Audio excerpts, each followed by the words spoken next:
Au nom du Père et du Fils et du Saint-Esprit. Amen.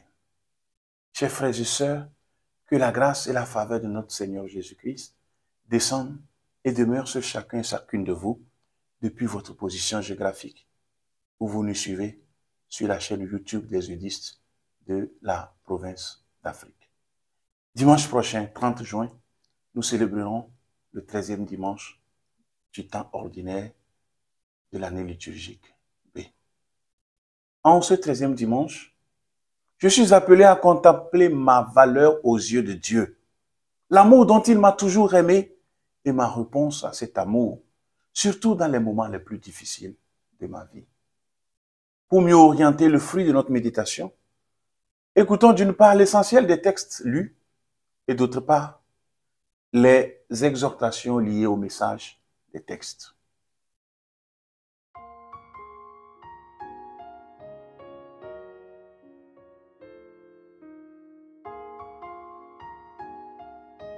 Lecture du livre de la sagesse. Dieu n'a pas fait la mort. Il ne se réjouit pas de voir mourir les êtres vivants. Il les a tous créés pour qu'ils subsistent. Ce qui naît dans le monde est porteur de vie. On n'y trouve pas de poison qui fasse mourir. La puissance de la mort ne règne pas sur la terre, car la justice est immortelle.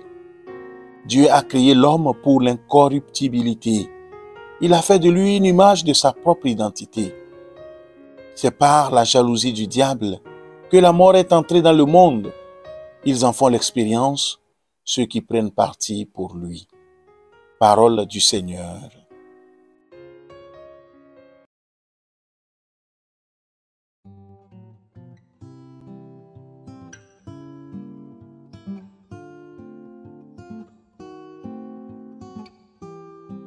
Psaume 29. Je t'exalte, Seigneur, tu m'as relevé. Je t'exalte, Seigneur, tu m'as relevé. Tu m'épargnes les rires de l'ennemi. Seigneur, tu m'as fait remonter de l'abîme et revivre quand je descendais à la fosse. Fêtez le Seigneur, vous, ses fidèles. Rendez grâce en rappelant son nom très saint. Sa colère ne dure qu'un instant, sa bonté toute la vie. Avec le soir viennent les larmes, mais au matin les cris de joie. Tu as changé mon deuil en une danse, mes habits funèbres en parure de joie. Que mon cœur ne se taise pas, qu'il soit en fête pour toi, et que sans fin, Seigneur mon Dieu, je te rende grâce.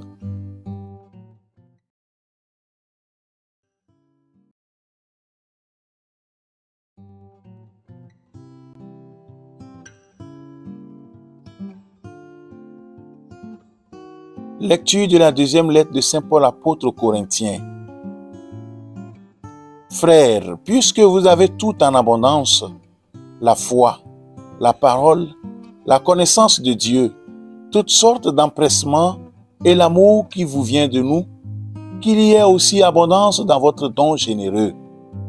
Vous connaissez en effet le don généreux de notre Seigneur Jésus-Christ. Lui qui est riche, il s'est fait pauvre à cause de vous, pour que vous deveniez riches par sa pauvreté. Il ne s'agit pas de vous mettre dans la gêne en soulageant les autres, il s'agit d'égalité. Dans la circonstance présente, ce que vous avez en abondance comblera leurs besoins, afin que réciproquement, ce qu'ils ont en abondance puisse combler vos besoins, et cela fera l'égalité, comme dit l'Écriture à propos de la manne. Celui qui en avait ramassé beaucoup n'eut rien de trop. Celui qui en avait ramassé peu ne manque de rien. Parole du Seigneur.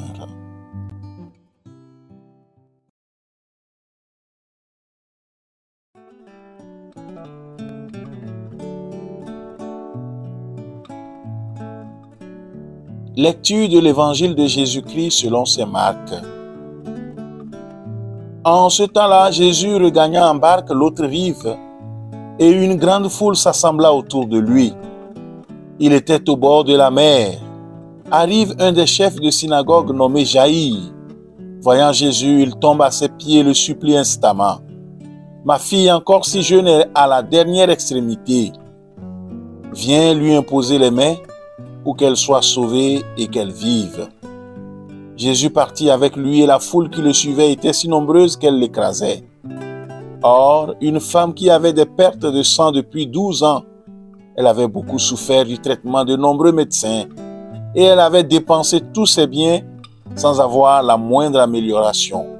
Au contraire, son état avait plutôt empiré. Cette femme donc, ayant appris ce qu'on disait de Jésus, vint par derrière dans la foule et toucha son vêtement. Elle se disait en effet, si je parviens à toucher seulement son vêtement, je serai sauvée. À l'instant, l'hémorragie s'arrêta et elle ressentit dans son corps qu'elle était guérie de son mal. Aussitôt, Jésus se rendit compte qu'une force était sortie de lui. Il se retourna dans la foule et il demandait, « Qui a touché mes vêtements ?»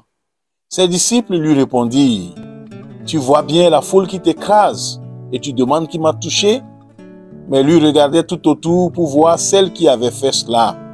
Alors la femme, saisie de crainte et toute tremblante, sachant ce qui lui était arrivé, vint se jeter à ses pieds et lui dit toute la vérité.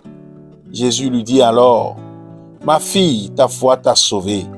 Va en paix et sois guérie de ton mal. » Comme il parlait encore, des gens arrivent de la maison de Jaïr, le chef de synagogue, pour dire à celui-ci, « Ta fille vient de mourir. À quoi bon déranger encore le maître ?» Jésus, surprenant ces mots, dit au chef de synagogue, « Ne crains pas, crois seulement. » Il ne laissa personne l'accompagner, sauf Pierre, Jacques et Jean, le frère de Jacques. Ils arrivèrent à la maison du chef de synagogue. Jésus voit l'agitation et des gens qui pleurent et poussent de grands cris. Il entre et leur dit, « Pourquoi cette agitation et ces pleurs? L'enfant n'est pas morte, elle dort. » Mais on se moquait de lui. Alors il met tout le monde dehors, prend avec lui le père et la mère de l'enfant et ceux qui étaient avec lui.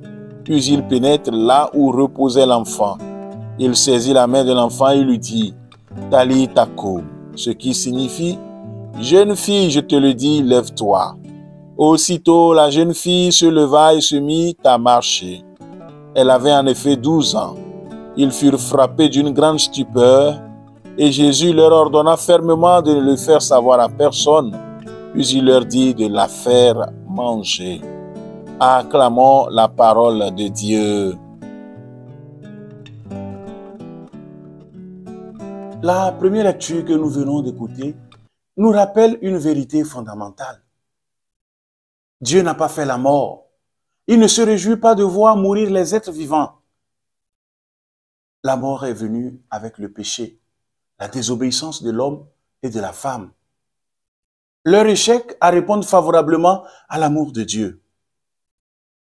L'auteur du livre de la sagesse veut évidemment encourager ses lecteurs à se ranger dans le parti de Dieu, pour reprendre ses expressions. Il pose le problème de l'attitude à adopter devant la mort. Les Juifs, depuis toujours, savent aussi bien que les Grecs que la mort est inéluctable. Mais dans la foi, ils en tirent de toute autre conséquence. Car il y a deux attitudes possibles. Ou bien, et c'est l'attitude des païens, goûtons leur présente, faisons tout ce qui nous plaît. De toute manière, tout sera d'ici peu effacé. Alors, allons-y, jouissons des biens qui sont là. Vite, profitons des créatures. Nous sommes jeunes. Les Juifs ont une autre foi, une autre attitude. Pour eux, notre vie présente est déjà semence d'éternité. Dieu a créé l'homme pour l'incorruptibilité. Il a fait de lui une image de sa propre identité. Peut-être la vie sur terre ne récompense-t-elle pas toujours ceux qui ont bien agi. Mais Dieu qui est l'infiniment juste finira par faire justice. Chers frères et sœurs, le Seigneur nous invite ce dimanche à tenir bon malgré les difficultés, les périodes de preuve que nous traversons. Il est le seul capable, comme le dit le psalmiste, de changer mon deuil en une danse, mes habits funèbres en parure de joie. Telle est l'expression de l'amour de Dieu pour ses enfants. Cette expérience de l'amour infini de Dieu, nous la retrouvons dans l'évangile de ce jour. Jésus opère deux grands miracles. Il redonne la vie à deux personnes en particulier et à des milliers d'autres par ricochet. Je voudrais m'arrêter sur la guérison de la femme qui saignait depuis 12 ans. Pendant 12 ans, cette femme s'est abandonnée au médecin et a placé son espérance et sa foi dans ses biens. Elle se disait, comme nous d'ailleurs, qu'en trouvant des bons médecins, en mettant des gros moyens en jeu, nous trouverions la guérison. Pour elle, comme pour moi, pour nous tous, tout dépend des moyens déployés. S'il est clair que pour une bonne santé, il faut trouver des thérapeutes aguerris et compétents, ce qui implique un investissement financier conséquent, il reste aussi évident que la santé n'a pas de prix. Après 12 années, cette femme a compris qu'elle ne pouvait confier sa santé ni à des personnes humaines, moins encore à ses capacités pécuniaires. Sa santé était une grâce, et cette grâce, c'est à Dieu qu'il fallait la demander. Comme elle, nous faisons partie de ces enfants qui se sont éloignés de l'amour du Père à cause de certaines difficultés de la vie et de notre manque de patience. Nous étions à la recherche des solutions express voilà des années. Aujourd'hui, nous sommes ruinés. Nous avons consulté tous les savants, accompli tous les sacrifices, effectué tous les pèlerinages. Nous sommes oints avec toutes sortes d'huiles, récité des tonnes de prières. Tout cela sans aucun résultat. Au contraire, notre vie va de mal en pis. Aujourd'hui, le Seigneur vient pour te rappeler une chose importante. Son amour pour toi et ton peu ou ton manque de foi en lui. Il t'invite à refaire ton examen de conscience, à retourner tout au fond de ton cœur, à arrêter cette course, cette recherche effrénée des miracles, ce vagabondage spirituel. Bien, chers frères et sœurs, avec une foi agissante, déclare la bénédiction et le bienfait du Seigneur sur ta vie et agis afin que par ton action, la grâce de Dieu parvienne à son accomplissement. Que le Seigneur nous donne cette grâce aujourd'hui et tous les jours. Amen. Et que Dieu Tout-Puissant vous bénisse, le Père et le Fils et le Saint-Esprit. Amen. Merci d'avoir suivi cette méditation. Bonne marche vers dimanche et à la semaine prochaine.